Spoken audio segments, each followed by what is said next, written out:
On today's episode of the Dig In podcast, we're joined by Dr. Dylan Johnson, an ancient Near Eastern historian and biblical scholar from Cardiff University.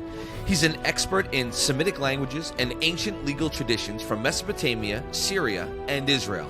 His research is featured in major academic journals, and he's a frequent guest on the History Channel's podcast, The History Hit. Today, he helps us uncover the real-world context behind the story of Sodom and Gomorrah. Let's dig in.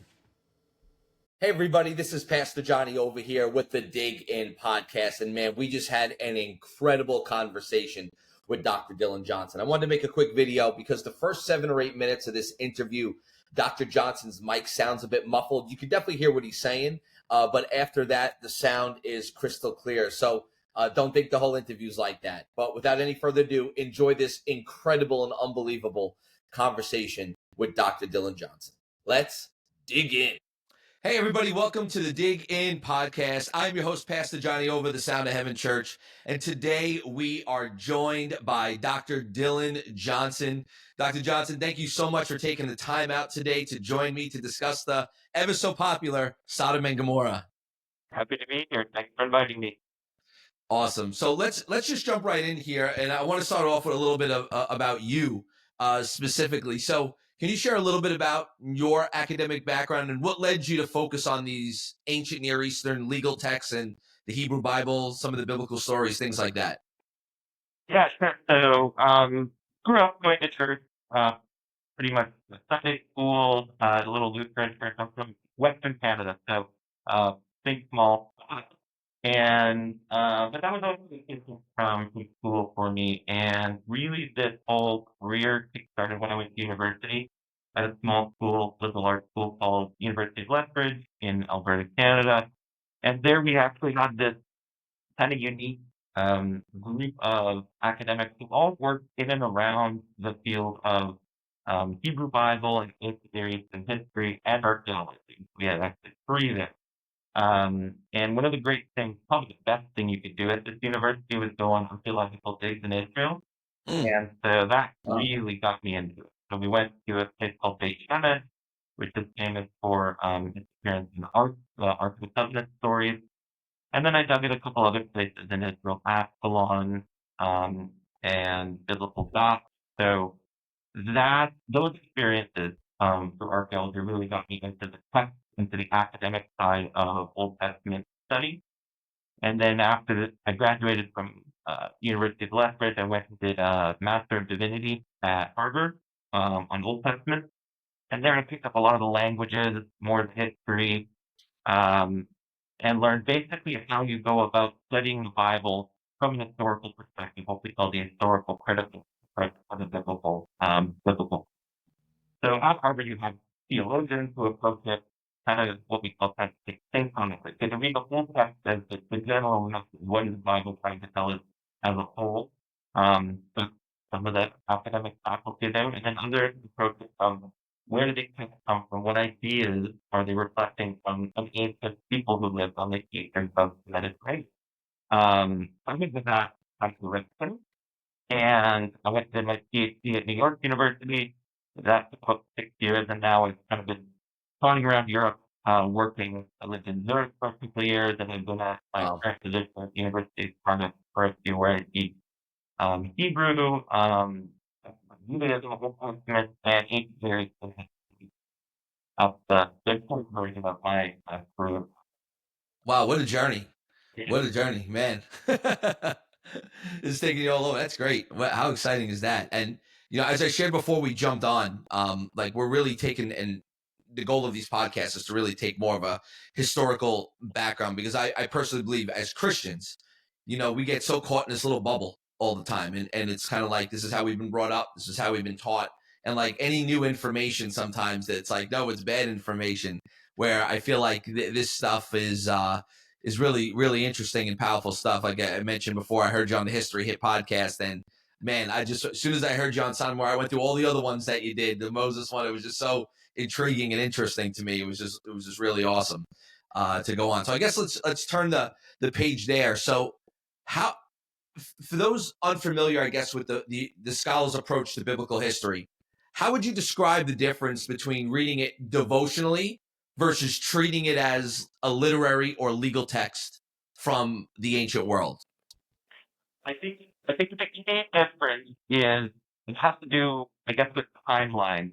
And on the one hand, you have the Bible, which really I'm focusing on the Old Testament, not the New Testament. So I'll just stick with the Old Testament, what I know. You essentially have two timelines when you approach it historically. The one is the narrative from the beginning of time, in the beginning, God created the heavens and the earth, basically until the Persian. That's the story, right? Children of Israel, Exodus, wandering the desert, promised land, rise and fall of Israel and Judah, exile. That's the narrative. So that's one timeline. And so for people who just read it devotionally, you have the chronology. It's laid out fairly clearly in the biblical text. And that's one which you take very seriously.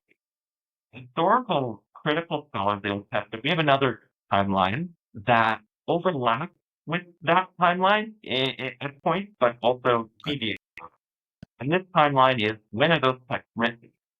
So Right. obviously, we don't think biblical texts were written at the beginning of time. They're reflecting back on events. Sure. And this is not very controversial. The scripture itself says in many places, in those days, often past time, clearly writers, scribes are reflecting back in time. So we're interested in where these things intersect, the potential for memory, how far back can they remember things, and how does this then align with the other timeline, the chronological timeline. And so in those cases, we're going to be pulling in some neighboring cultures, usually the bad guys in the biblical story. So Assyrians and Babylonians and Moabites and all of these other cultures that inhabited the regions all around Israel and appear quite frequently, um, they wrote their texts too. They talked about Israel and they talked about the people of Israel. And, at times they correspond very closely. And at other times they don't. So we're always trying to balance, it's kind of a balancing act of reconstructing a history of the Bible, because the Bible is not a history, but it is itself. Right? The Sure. Bible is written to tell the story, the unfolding story of the relationship between the children of Israel and their God, and that includes the historical time. Um, but again, there is another theme where historians are trying to then tease out, okay, that's important, and this is a very specific type of literature. And so we can understand then these people, their culture, what they thought, how they envisioned themselves, people they lived alongside. And so we talked with it with some other cultures and also archaeology. Archaeology helps us a lot to locate places, and that's will be an important theme today.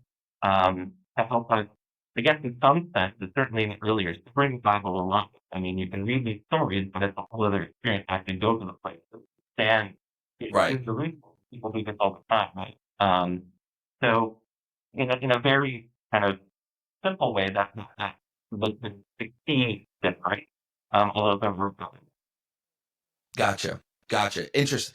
And definitely a good way to put it here, because we do look at the scriptures as in one unfolding story written from start to finish. Very rarely do people and I mean, again, mainstream Christians, we're reading going, oh, these overlap. Oh, when was this written? Wait, Genesis wasn't the first thing written, and and and that really could challenge just some aspects of faith and just in general. But I believe it forces people to think outside the box as well. Yeah, right. So I think one that's the key difference is that, and we'll go over it in today's podcast, is that whenever I'm looking at time, and when things were written, we're going to be jumping around because, Genesis probably wasn't, Genesis 1 probably wasn't the first story. Right. And text like Isaiah might actually be based on a whole caveat of things. And so it becomes really complicated when, especially when we're trying to unpack a story like Sodom and Gomorrah. Once you get the story, well, maybe it's not the very first one we encounter as we read the text forward. It could be something in like Ezekiel, it could be something in Isaiah, it could be something in any of these professions. Because, yeah, it's a bit of a moving target for us. And again, there's a lot of guesswork.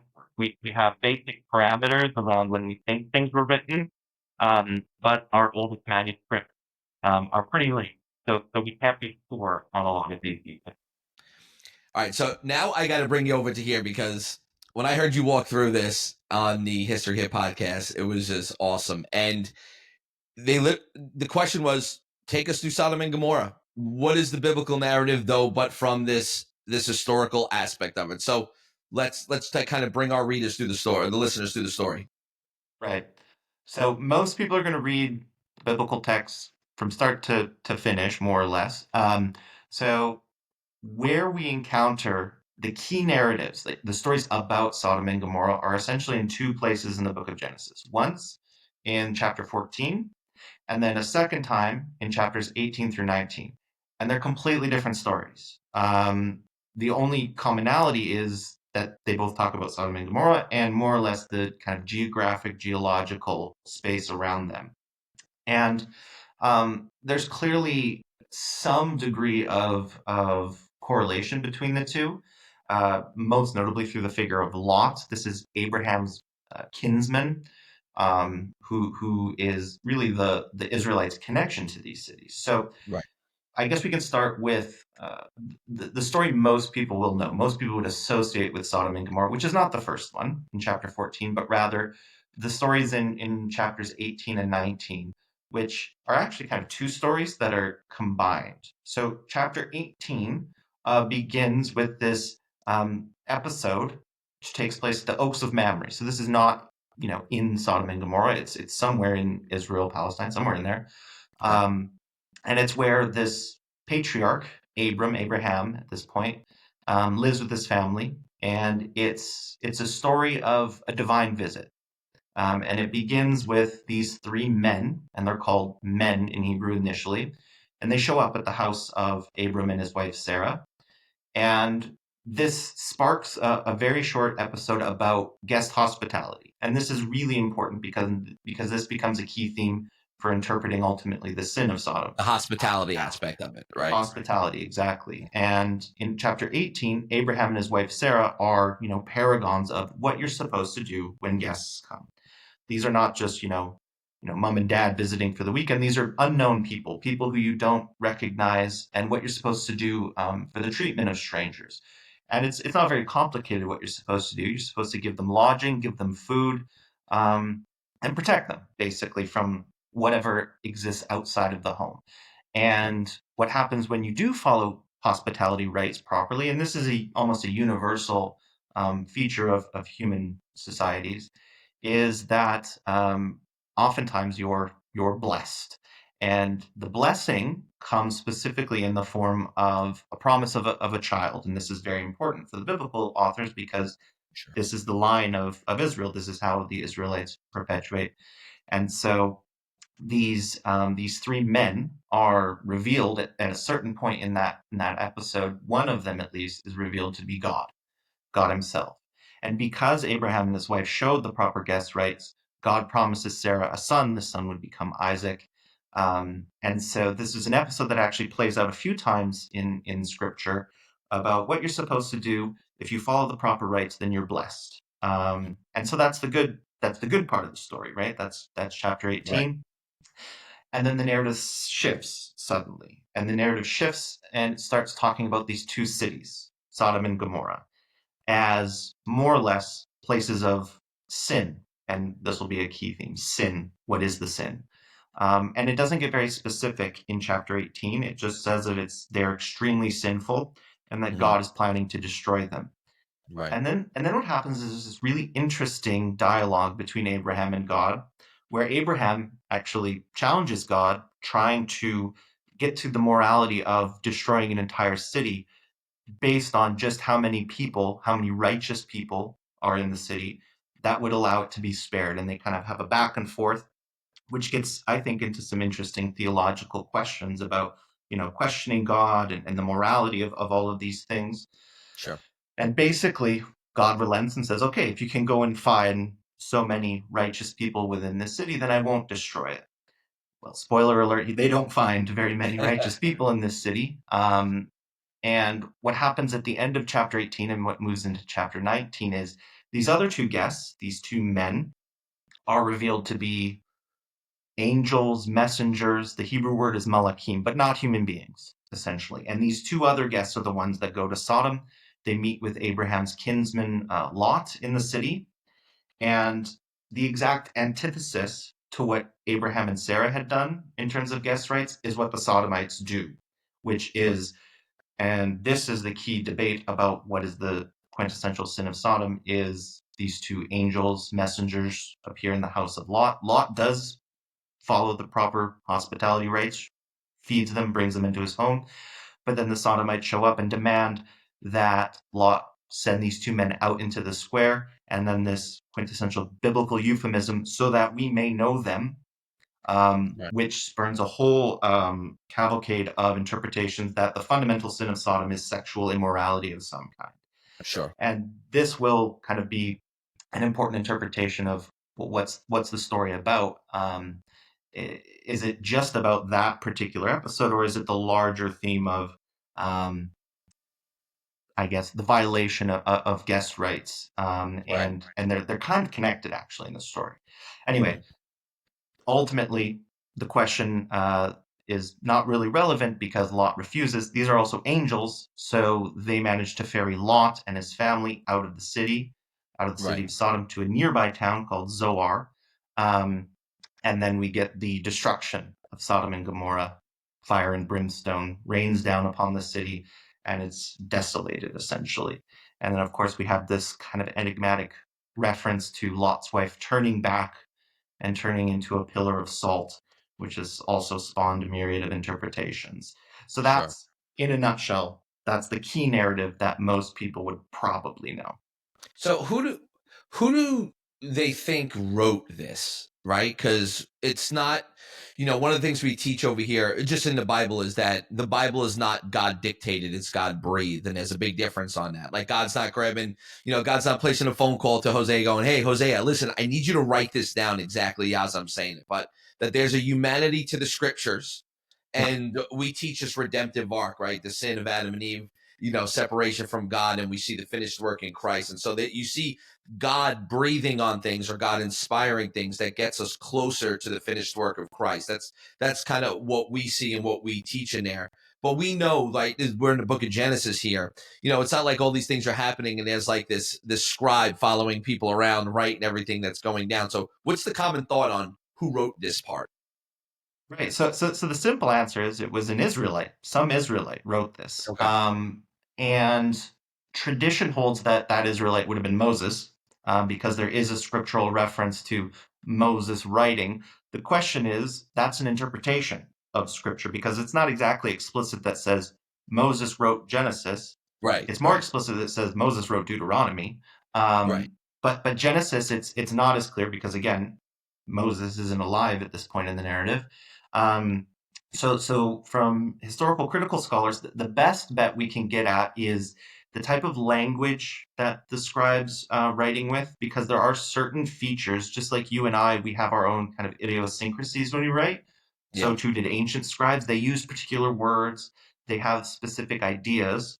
And so in a different generation of scholarship, we used to think we could really pinpoint sources, what's called the Yahwist source, the Elohist source, priestly source, that we could at least pinpoint to a specific group, a group of priests, a group of, well, they're probably all priests, but some specific group. That's starting to kind of fall by the wayside now. Now we look more kind of a fragmentary approach to it, that this text or these two chapters were written by some group.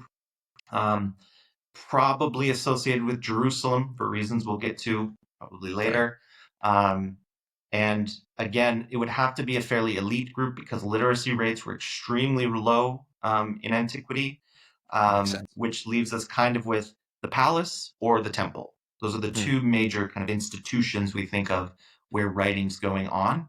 And beyond that, it's just guesswork. It could be either. These stories obviously have religious importance, but again, there's no reason that a palace scribe couldn't have written them as well. Beyond that, we can't get too specific, nor can we get too specific with time frames. Right. Generally speaking, we think somewhere between the 9th and 6th century BCE. Oh, interesting. That's Okay. when we think these texts were written. But that's Right. a pretty wide range of time, and that's about it. That's about all we can say with any degree of certainty about who wrote it. Yeah, that's got to be so hard to pinpoint people, places that like times like that without, because there's so little on there. So, all right, I guess just staying on this, what do we know about the cities of Sodom and Gomorrah outside of the Bible, if anything, really? Are there similar themes or cities that show up in Mesopotamian or Syrian texts that kind of parallel or relate to? So, what do we know about this? Because I know this is also a topic in Christian circles as well. Yeah. So the basic, I guess, the basic storyline here of cities of sin that are then destroyed for various affronts, either directly by divine actors or indirectly by human actors being driven by a god or the gods or something. There's a fair number of examples. Cities are destroyed all the time in the ancient world. Um, but there is a little, and I mentioned this previously. There's something a bit unique in the way that the story is told. Typically, in let's say the Mesopotamian myths, we have stories about the destructions of cities, but usually it's a human agent that's causing the destruction. Now they're driven by gods or goddesses who abandon their cities, but direct destruction of the city by the gods is actually not that common. In fact, ironically, the most closest parallel are the myths of Atlantis in Greek tradition, where it's Right. Directly the gods themselves who destroy the city, never to be found again. Um, so that's kind of the myth I point to, is that's kind of the closest parallel. Okay. But again, in this world, I like to say there's pretty much no such thing as an atheist. Everything happened because your God or the gods willed it. It's just Right. how they explained and understood the world in which they lived. Why did you get sick? You must have sinned. You must have done something wrong, right? Why did the crops fail? You didn't pray to the God. You didn't pray to God. You didn't pray to the right God. So it's so ubiquitous that it's actually kind of hard to just narrow down a single parallel. Mm-hmm. Yeah. Interesting.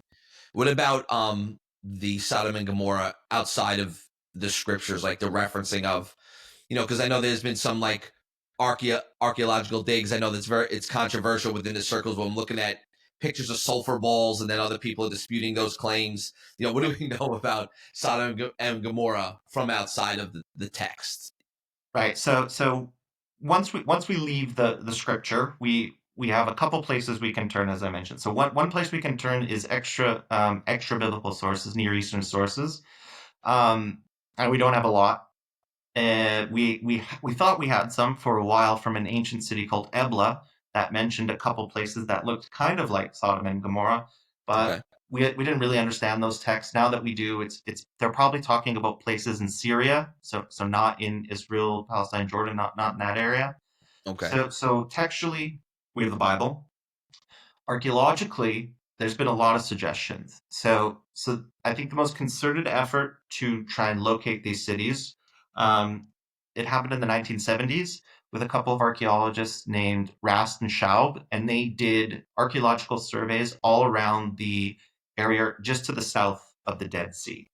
Okay. And the reason this is important is because the biblical narratives about Sodom and Gomorrah mention very, very frequently the strange geology of the region, right? And I mean, it's one of the key themes. It's the end of the story that these places are destroyed and turned into basically inhospitable Right. wastelands. Yeah. Furnace is one of the words. Sulfur, fire, and I don't know if any of your viewers have ever visited the Dead Sea region. It is a very strange place. It's a very, very strange geological place. It's extremely hot, incredibly salty, obviously, with sulfur deposits. And so it makes sense then to, if we're trying to find these places, or at least the places that inspired the stories, to go to that area. And this is exactly where Rast and Schaub went. And sure enough, they found sites. There, people did live in these places, more or less in the time frame that we could imagine the stories having taken place. And the time Interesting. frames we're thinking of is, maybe the third millennium or something like that, the late third millennium BCE. But again, it's so challenging because we have names and narratives, and what we find archaeologically are ruins of foundations. So Right. what tells us that this specific site was Sodom and this specific site was Gomorrah? Right. And by the way, there's not just two, right? In the biblical narratives, there's actually 5 sites. There's That's right. Sodom, Gomorrah, Admah, Zeboim, and then the Zoar. And so how are we supposed to tell the difference between them when there are no texts? Because essentially, when we identify biblical sites, and we have identified a lot of biblical sites, the key to finally definitively saying this is this site is to find a text there that mentions the name of the city. Right. Um, we can sometimes do good guesswork, say, well, it's this distance between these two settlements, so it's probably this. But the smoking gun that we need is a text that's saying it, and we're not going to find it there.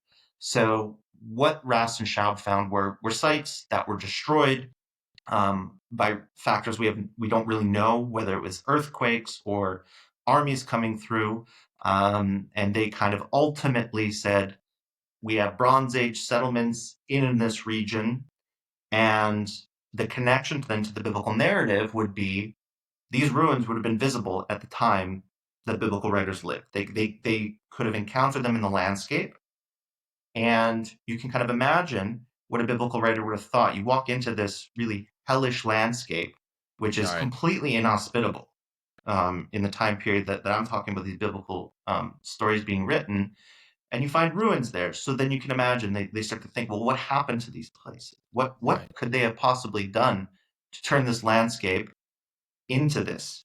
Right. Like, And how did they again, the anger the gods? regions, right, Right. exactly. The wrath of God must have punished these people. And think of how sinful they must have been to have the entire landscape destroyed this way. Hmm. Because the region around Israel and Palestine and Jordan, it's actually fairly fertile. It's not like the whole area is just this desert that they grow crops and things there. So it would have stood out to ancient peoples too. So Sure. there's those archaeological excavations. They tried to identify them, maybe. There's a lot of sites. And then again, there's this other site actually to the north of the Dead Sea, Tel Al Hama, Hammam, excuse me. This was a much more recent suggestion. This was from Evangelical University in Texas, I think, Trinity University, and they suggested this site. The site is a little bit later in time frame than those sites to the south of the Dead Sea, and they actually partnered with this association, the scientific group that tried to explain the destruction of Sodom and Gomorrah through kind of natural phenomena, and specifically this idea of this airburst of a comet coming in, basically like exploding above the landscape, and that the stories of Sodom and Gomorrah are just ancient interpretations of this natural phenomenon that occurred. Um, Interesting. and unfortunately, they didn't do a very good job at trying to explain why it would be this site. And in fact, other people think it's a different biblical site that Tel El Hammam is, which is Abel Shittim, um, a very important biblical site as well. This is the place where the Israelites allegedly encamped before entering the Promised Land. It's where Moses may have delivered, essentially the Book of Deuteronomy. So Deuteronomy. it's Right. just as an Wow. important site. But these are the kind of debates we have, right? So Right. if it's not Sodom, what other biblical city could it be? And so the short answer is archaeologically, we can't tell. We can't find it in the Okay. landscape. Gotcha. You mentioned something that I thought was fascinating. Like, I never put two and two together before. It's one of those like duh moments, to be honest with you. And that is Sodom and Gomorrah. Gomorrah is always mentioned with Sodom, never outside of Sodom. But yet we see Sodom mentioned plenty of times individually. Why do you think that is? Yeah, I don't have a definitive answer, but it's very clear that first off, there's no story about Gomorrah, so that Yeah, nothing right, happens in Gomorrah. But it's frequently paired with Sodom, but not always. Gomorrah only ever appears with Sodom, but Sodom appears on its own. So what that says to me is that there's a tradition about Sodom, first and foremost, narratives about it, and Gomorrah just kind of tags along. But there's no right, independent stories about Gomorrah. Why these two get paired, I have no idea. mm, It goes right from the very beginning. These two are paired. It seems from the earliest stories. Right. And they're not alone. There's also another pair, Adamah and Zeboim. These are other cities of the plain. They're also presumably destroyed alongside them. And what's interesting is Adamah and Zeboim are sometimes mentioned without Sodom and Gomorrah in prophetic texts and sometimes in texts from the Pentateuch. So the short answer is I think we have circulating independent stories about Adamah and Zeboim, stories about Sodom and Gomorrah, and at a certain point they all kind of coalesce that it becomes one singular story. But Right. I can't prove any of this because I'd need to see the independent stories on their own, which unless we find some more Dead Sea Scrolls or something that shows them separate, all we have is the biblical text. So Gotcha. that's kind of my best guess, but honestly, I don't know why Gomorrah kind of gets pinned on to Sodom in the way that it does, Yeah. especially since it seems to have no real independent narratives on its own, um, Right. and that's just one of those mysteries. Right. Man, if you're gonna get paired with anything in the Bible, getting paired to Sodom Right. is not really. Right. It's like, Well, I mean, it's fairly common. I mean, Sodom, and we can kind of get into this. Sodom becomes the archetype of sin and sanction. Cities that sin and then terrible things happen to them. So Sodom gets paired with pretty much every city that is worthy of destruction. Of course, the enemies of Israel, Babylon and Nineveh, but also Israel itself. Samaria and Jerusalem are routinely identified with Sodom yeah. as places of sin, right? Yeah, you could expand on that because yeah, that is yeah. Why is that? Just is it referencing judgment? Are they using it as like a, you know, like are they using Sodom as the base story as like you're just like how we see in the Book of Revelation or different things where it's like, oh, you've been seduced by Jezebel. Well, we know Jezebel in the Book of Revelation is not walking around seducing the churches, but almost like using her, the way she manifested, the way she lived her life, the way she talked, spoke, the things she done. Is that similar to Sodom? Like, hey, Sodom got judged by God, and so now every enemy that's going to be judged by God is now Sodom in their Yeah. eyes. Yeah, exactly. I mean, it becomes the archetype of sin. Yeah. It is and every calamity after this, whether that's happening in the present or projecting to the future, especially in the Gospels, it becomes the thing to compare to. And what's interesting, especially with when we get into the prophetic text, it's again routinely the cities of Judah and Israel that are compared to Sodom, but they tend to relent. They tend to say, listen, something terrible is going to come to Jerusalem. You've all sinned. We're going to be destroyed. But unlike Sodom, and this is a refrain usually, there'll be a remnant. It won't be Right. completely annihilated. It won't be forgotten and become a wasteland forever. There's a chance for renewal, at least for Jerusalem. That's usually the refrain. And and what's interesting, especially in the prophetic text, is they can't seem to agree on, well, what was that sin? What was that fundamental sin that made Sodom so irredeemably wicked that it had to be destroyed? So we have the Right. narratives, right? And people have focused intensely on the narratives, especially that episode where the Sodomites demand these angels be released so that they may know them. So certainly that becomes a fixation of some later writers. Hmm. The book of Jude, for instance, seems to think that sexual immorality of some kind, that's the fundamental sin of Sodom, and that really becomes the predominant view. Right. But what's interesting, what I was saying, is that that's not uniformly accepted. If you read Ezekiel, for instance, the book of Ezekiel in chapter 26, I think, let me just make sure I have the right. 16, excuse me. In Ezekiel 16, Ezekiel seems to have no cognizance or awareness that there was any kind of sexual misconduct going on in Sodom. Sodom's sin was hubris, gluttony, um, over extravagance. And that's the reason that this city becomes destroyed. And then, of course, we have our narratives that say, well, it's also about hospitality. These people violated these hospitality rights. So we Right. have across the biblical narratives, across the biblical texts, whether they're narratives or not, kind of different interpretations of exactly what that sin was. One thing that they all agree on, with the exception of Genesis 14, is that Sodom was sinful and it got what it deserved. Gotcha. Gotcha. Yeah. Wow, that's interesting. Yeah, fascinating. Wow.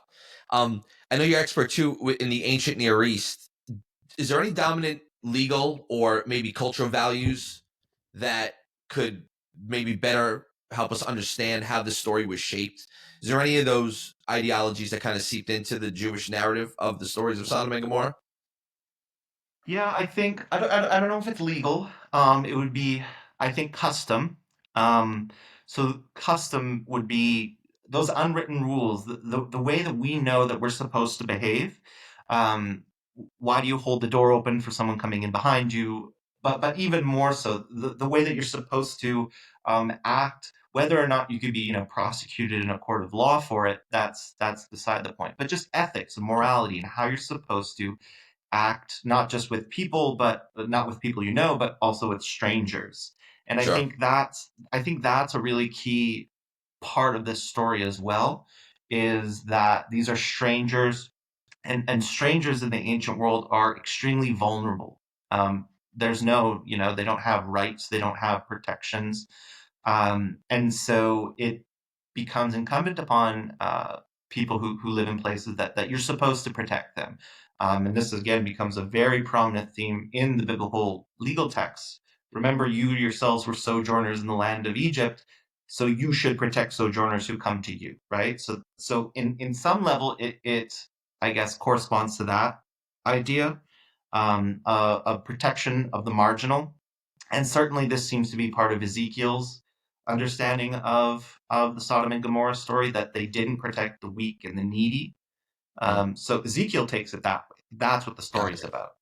about. Jude takes it another direction, and when then you get into the Gospels again, they pick up on more so this comparison theme that you see in the prophets, that for as bad as Sodom and Gomorrah was, so too were all of these different cities that these gospel writers are railing against. Capernaum and Bethsaida, for as bad as Sodom was, you're even worse, right? Right. And Right. and so yeah, I wish I could give you more consistency, but the Oh, scripture's all good. not consistent, and it's open Yeah. then to these interpretations within itself, and also for contemporary peoples. Right. We see the story as layered, symbolic, evolving. And you mentioned a couple of these instances. Are there any more instances where you could walk us through how different scribes or communities have kind of shaped the story over time? Yeah. So the one episode that I've completely left out is chapter 14 of the book of Genesis. Okay. And I think very few people, when they think of Sodom and Gomorrah, have much awareness of what's going on in that story, because in that story, there is no sin, there is no sanction, and the stories are about a military conflict between Okay. these strange kings to the east, and they have some very fantastical names like Omar and Amraphel and various names. All And right. the short to make a long story short, we don't know where any of these people are. We don't know any of Mm, these kingdoms. We know some of the kingdoms, and they're kingdoms okay. of the east: Elam, which is in Iran; Shinar, which is basically in Iraq, and then a couple places we don't know. But to just show you that Sodom is a tradition and not just a story. These stories also are interested in the strange landscape of the Dead Sea region. It talks about, sulfur and bitumen pits and all of these things, and it also talks about the destruction of these cities, not because of some fundamental sinfulness, and not because it was a divine judgment, but because these armies essentially come from the east and they destroy these cities of the plain. Mm, So what do you do with that narrative? yeah. And you have this other story, chapter 18 and 19, and then you have all these later references in the prophets. And some prophets seem to know 18, 19, some prophets seem to know 14, and some seem to know both.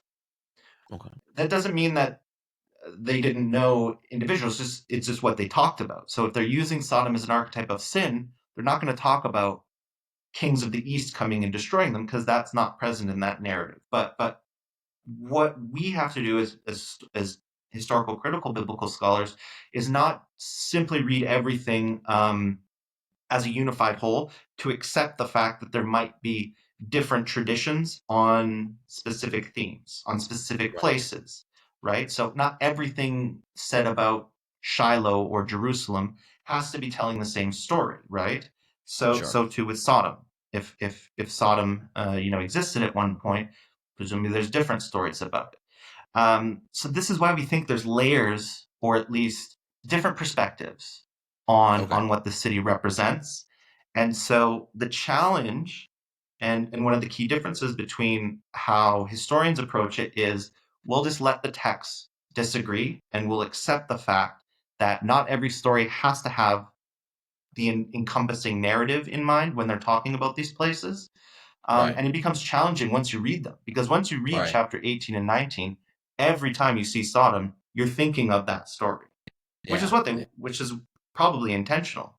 And Sure. clearly some are, but I think the challenge is to let it become unfamiliar again. And that's one Gotcha. of the things I challenge my students to do, especially students who are really steeped in scripture, that they Right. know it too well sometimes. And I say, okay, just let it become a little unfamiliar, and you can start to read it in different ways, and come up with newer interpretations. Right. Right. It's almost like zooming out, like of a Yeah. map, right? You're so zoomed in, and when you zoom out, you're like, oh, all this Hmm. additional information. We do a lot of this. I guess the biggest topic for us at the church where we do this is around the fall of the temple in 70 AD, Yeah. and references to the end and the end of the age and all that stuff like that. And when we bring that narrative, we hear this all the time. I've never heard of this before. I Yeah. never, and it like kind of blows their mind, but it kind of makes all these verses a little more understanding. Yeah. Yeah. Yeah. You know. Exactly.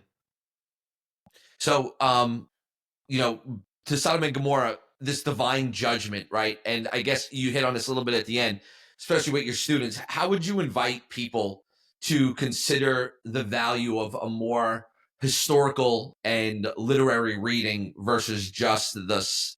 I don't want to make it sound like just the biblical narrative, or maybe just the biblical narrative that we've been taught. Like, how would you encourage somebody to read these texts and expand their knowledge on it?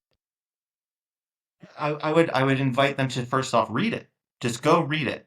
Is the first step. Read it for yourself, and read it without some kind of commentary or some kind of interpretive guide. You can turn to those afterwards, but just read it for yourself. This is exactly what I tell all of my students. I say, don't just go straight to the articles and books and things and people telling you how you're supposed to interpret it. Read Right. it for yourself, and read all of the accounts. We have these great resources now where you can just look up the word Sodom and go read every single reference to the place in the Old and the New Testament, and see what Yeah. they're saying about it. See where you can kind of group different trends. Oh, okay, these gospel writers are clearly, they're probably reading Isaiah in some way, or they're influenced by Isaiah because they're talking about Sodom in the same way that Isaiah talks about Sodom. Oh, this one Right. seems to be talking about it in the way that Ezekiel is. And you start to see kind of the interconnections, and the human aspect behind these traditions, that there are groups of people who are thinking and writing and relating these things, and they're falling into different kind of camps. And then of course you're going to have the standouts where I have no idea where this tradition comes from, and just let it stand alone. It doesn't have to all fit together neatly. Um, Right. and so I'd say do that first, um, and and then kind of make up your mind on these other bigger questions. So okay, it seems to be that sin is an overarching theme, and don't fixate on the same things that other people fixate on, right? So is Right. it about sexual immorality? Well, only two texts even mention that. What about all these other Right. texts that mention all these other types of sin, about hubris, about hospitality and things? Is that not an important part of the narrative too? Is that not maybe even the more important part of the narrative? And then once you do that, you come away with a much more nuanced understanding of the story, both in terms of what it's saying, but also in terms of its message. And that's probably more important for your listeners, and for the congregants in your church, about what the story is trying to teach you. Right. And I think the best way to do that is from the text. So in your studies, as a personal question for you, what has surprised you the most, I guess? Like when, you started out at a church, right? You said you were raised in a Christian home in Canada. Is that Yeah. right? If I remember correctly, only an hour ago. And then you went all your travels and your studies. What has surprised you the most or stayed with you as you explored these ancient stories, these ancient sites, these ancient works, legal frameworks, cultural frameworks, things like that? I think the first thing is this project of defamiliarization. Is these texts were all very familiar to me from Sunday school and things like that. Right. It's realizing that they are ancient Near Eastern documents, ultimately the products of ancient Near Eastern peoples who are distinct. They're not Babylonians writing these things, but they're part of that world. And what's really interesting is just how much they know about this world and how we can use it historically. So that's really interesting to me about the potentials for biblical memory, which is in fact quite old. And just how Mm. old it is. I work with a lot of colleagues who work on ancient Greece. I mean, there's biblical texts that are far older than some of our oldest Greek myths. So first off, the antiquity of this document is really Mm. surprising to me. Um, and what it remembers and the detail at which it remembers is very fascinating to me. And I work a little bit with the Dead Sea Scrolls, just how, faithfully they've been transmitted over the centuries. So we can see at, basically zero, the turn of the era, the Old Testament looks quite a bit like the Old Testament we have now. So it hasn't Wow. changed in those 2,000 years. Some differences, scribes make mistakes, of course, Sure. Sure. um, but basically it's the same. So those are the things that really, shocked me and surprised me when I first started. And then working in various different departments. I've worked in divinity school. I've worked in theological departments. I work in a ancient history department. Is how we can bring the biblical text kind of into all these different arenas. How all of these different people with different interests. That's the one thing that kind of brings us all together into discussions. I'm interested in history, but I have many colleagues who work on the theology of the Old Testament, and we have lots to say to each other. So Right. it's very much about, yeah, just encouraging dialogue and not thinking that there's only one way to read this text. In fact, there's quite a few different ways to read it. Right. Well, man, this has been, Dr. Johnson, this has been awesome. And, just talking us through Sodom and Gomorrah, I know that everybody listening is really going to be blessed. A lot of eye-opening things said today, a lot of just really interesting stuff that I'm believing is going to encourage people to study more. Well, Dr. Johnson, thank you so much. Hopefully we could do this again around some other narratives, because this has been really just being able to learn more and listen to you has been great, man. It's been a great time. Thanks for tuning in to the Dig In podcast with me, Johnny Ova. If you enjoyed today's episode, make sure to like, share, and subscribe. Follow us on YouTube, and don't forget to rate us 5 stars on Apple, Spotify, or wherever you listen. You can also check out more at soh.church. See you next time as we keep digging in.